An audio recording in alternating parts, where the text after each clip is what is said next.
এইভাবে নগ্ন হস্তক্ষেপ ছিল না কখনো কোনো রাষ্ট্রের। মূলত 1-11 পশ্চিমা শক্তি এবং ভারত তারা বাংলাদেশে যে 1-11 আনয়ন করেছিল সেই শাসনের ধারাবাহিকতাই চলছে মূলত। আমাদের নির্বাচন আমরা ঠিক করব।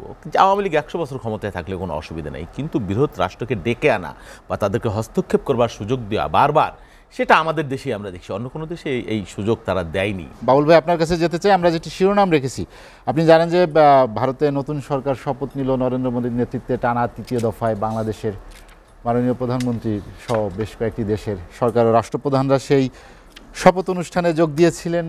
সেখানে থেকে ফিরছেন। বাংলাদেশ ভারতের সম্পর্ক আরও জোরদার হবে ভবিষ্যতে, সে আশা যেমন প্রত্যয় ব্যক্ত করেছেন, তেমনি আপনার দলের মহাসচিব মির্জা ফখরুল ইসলাম আলমগীরও একটি কথা বলেছেন, ভারতের মানুষ যেমন তার মতামত প্রকাশের একটা স্বাধীনতা পেয়েছে, বাংলাদেশেও সে ধরনের একটি পরিস্থিতি তৈরি হয়। তাই ভারতের নতুন সরকারের প্রতি তেমন একটি আহ্বান জানিয়েছেন।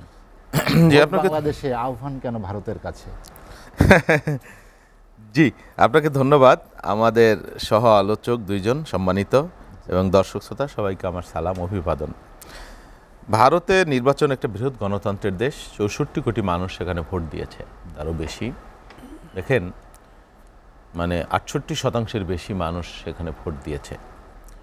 এটা আমাদের পাশের দেশ, তাদের ওখানে যে গণতন্ত্র বা গণতন্ত্রের কালচার বা মানুষ ভোট দিতে পারে, এটা শুভ লক্ষণ। এই বিষয়টাকে আমরা ধন্যবাদ জানাই, সাধুবাদ জানাই। শুধু ভারত না, তামাম দুনিয়ায় যেখানেই গণতন্ত্রকামী মানুষ তাদের আশা আকাঙ্ক্ষার প্রতিফলন ঘটানোর সুযোগ পায় ভোট দেবার মধ্য দিয়ে, এবং সাথে গণতন্ত্রের অন্য যে সূচকগুলো, যে অনুষঙ্গগুলো, সেইগুলো যেখানে আছে, সেটাই কাম্য আসলে গণতন্ত্রের জন্যে। কিন্তু সেটা দুর্ভাগ্যজনক যে ভারত নিজের দেশে যেভাবেই হোক, যতটুকু ব্যত্যয় হোক, যাই হোক, তাদের গণতন্ত্রটা মোটামুটি কিন্তু এখন পর্যন্ত আমরা দেখতে পাচ্ছি যেটা, হ্যাঁ, সেখানে মানুষ ভোট দিতে পারছে, পুরোপুরি সঠিক পথে আছে এই কথা বলবার সুযোগ নাই। তারপরেও তুলনামূলকভাবে বলতে পারি যে মানুষের আকাঙ্ক্ষার, কেউ বলে নাই যে রাতের বেলায় ভোট হয়ে গেছে, কেউ বলে নাই যে ভোটের আগে ভোট গণনা হয়ে গেছে, সরকার গঠিত হয়ে গেছে, তা না। সেই জন্য আমরা এটাকে সাধুবাদ জানাই, অবশ্যই জানাই। কিন্তু নিজ দেশে তারা যে ভূমিকা, কিন্তু পরদেশে প্রতিবেশী দেশের সাথে আপনি নিশ্চয়ই দেখেছেন বারবার বাংলাদেশের মানুষের গণতন্ত্রের আকাঙ্ক্ষা যে ভুলুণ্ঠিত করা হয়েছে, তার পেছনে এই বৃহৎ রাষ্ট্রটির সরকারদের একটা কি বলে প্ররোচনা বা তাদের সহযোগিতা বা তাদের উস্কানি বা তাদের ভূমিকা বারবার এখানে। যেমন আপনার সুজাতা সিং 14 সালের নির্বাচনের আগে জাতীয় পার্টি চেয়ার এখানে এসে কি নগ্নভাবে হস্তক্ষেপ করেছেন, হ্যাঁ, 18 সালে বা এই সময়ে, হ্যাঁ, যে তারা যেভাবে বাংলাদেশের নির্বাচন নিয়ে নগ্নভাবে হস্তক্ষেপ করেছে, তা সরকার দলের নেতা এবং তাদের তৎপরতার মধ্যে এই পরিষ্কার, একেবারে দিবালোকের মতো পরিষ্কার। আওয়ামী লীগের সেক্রেটারি জেনারেলও বলে দিয়েছেন যে দিল্লি থাকলে আমরা আসি, ওয়াশিংটন আছে আমরা আসি, তলে তলে সব আপোষ হয়ে গেছে, এগুলো ঘোষণা দিয়ে আর কি। আর কোনো আবরণ বলতে কোনো কিছু নাই। ওই যে একটা কি বলে না, বাতাবরণ তো লাগে কথার মধ্যে, সেই বাতাবরণটাও নাই। এটা ঘোষণা দিয়েই ওনারা করেন যা করেন। এবং ভারত তাদের বলেছেন যে ভারত যদি আমাদের সাথে না থাকতো আমরা এই নির্বাচন করতে পারতাম না, হ্যাঁ। আর ওই যে আমাদের রেজাউল ভাইদের যে জাতীয় পার্টির চেয়ারম্যান, উনিও পরিষ্কার করে বলে দিচ্ছেন 3টে বৃহৎ শক্তি কীভাবে এই নির্বাচনে হস্তক্ষেপ করেছে আওয়ামী লীগকে ক্ষমতায় রাখবার জন্য। সেটা দুর্ভাগ্যজনক। ভারত নিজের গণতন্ত্রকে সুসংহত করুক, পাশাপাশি প্রতিবেশী দেশের গণতান্ত্রিক যে অধিকার মানুষের, সেই অধিকার যাতে তাদের দ্বারা ভুলুণ্ঠিত না হয়, সেটাই আমরা তাদের আহ্বান জানাই, বারবার আহ্বান জানাই। এটা তাদের নৈতিক দায়িত্ব। দেখেন আপনি ভারত, আপনি দেখেন শুধুমাত্র বাংলাদেশ তো না, প্রতিবেশী সকল রাষ্ট্রে কিন্তু নিজ দেশে তিনি গণতন্ত্র যায় আছে বা মানুষ ভোট দিতে পারছে ন্যূনতম, কিন্তু প্রতিবেশী দেশগুলোর সাথে কোনো একটি দেশের সাথে কিন্তু ভারতের সেই রকম সুসম্পর্ক নেই নানান কারণে। আর এবার বিশ্বের বিভিন্ন দেশের রাষ্ট্রনায়করা এসেছেন, ভালো কথা, আমাদের প্রধানমন্ত্রী গিয়েছেন, সেখানে একজন পররাষ্ট্র সচিব, এর আগে আমরা দেখেছি ভারতের পররাষ্ট্রমন্ত্রী ন্যূনতম পক্ষে প্রধানমন্ত্রীকে অভিনন্দন জানিয়েছেন, রাষ্ট্র সরকার প্রদান করেছেন।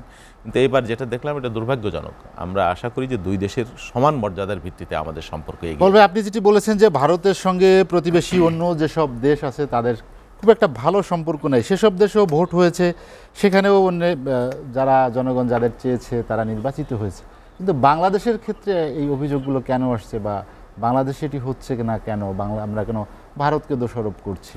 শোনেন, সেই সব দেশের রাজনীতিবিদরা আত্মবিক্রয় যেটা বলে, একেবারে আত্মসমর্পণ, হ্যাঁ, ভারত সেখানে হস্তক্ষেপ করতে পারে কখন? একটা বিদেশি রাষ্ট্র যখন আমাদের জাতীয় মানে রাজনৈতিক নেতৃত্বের মধ্যে অনৈক্য থাকে বা তারা আত্মসমর্পণ করে ফেলে সরাসরি, সেই বিষয়গুলো যখন না থাকে, এই প্রশ্নটা আসলে আমাদের জাতীয় ঐক্য, যে আমাদের গণতন্ত্র আমরা ঠিক করব, আমাদের নির্বাচন আমরা ঠিক করব।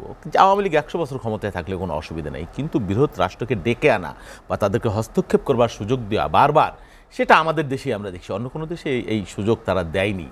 তাদের নিজস্ব দেশপ্রেম বলেন, দায়িত্ববোধ বলেন, গণতন্ত্রের আকাঙ্ক্ষা বলেন, যাই বলেন, সব কিছু মিলিয়ে সেই দেশ তাদের নিজস্ব যে বাস্তবতা, সেই বাস্তবতার মধ্যেই তারা ছিল। এটা মানুষের, হ্যাঁ, আপনার আমার সাথে প্রতিযোগিতা থাকতে পারে, বিরোধ থাকতে পারে, বৈরিতা হইতে পারে, নানান কিছু হইতে পারে, কিন্তু বিদেশিদেরকে ডেকে আনা বা তাদের হস্তক্ষেপ করবার যে সুযোগ দেওয়া, এটা দুর্ভাগ্যজনক। এটা হয়েছে আমাদের দেশে, এখানে হয়েছে একটা রাজনৈতিক দল আওয়ামী লীগ বিশেষ করে বারবার, সেটা আপনি প্রণব মুখার্জির লেখা বলেন, অন 11 থেকে শুরু হয়েছে। তার আগে এইভাবে নগ্ন হস্তক্ষেপ ছিল না কখনো কোনো রাষ্ট্রের।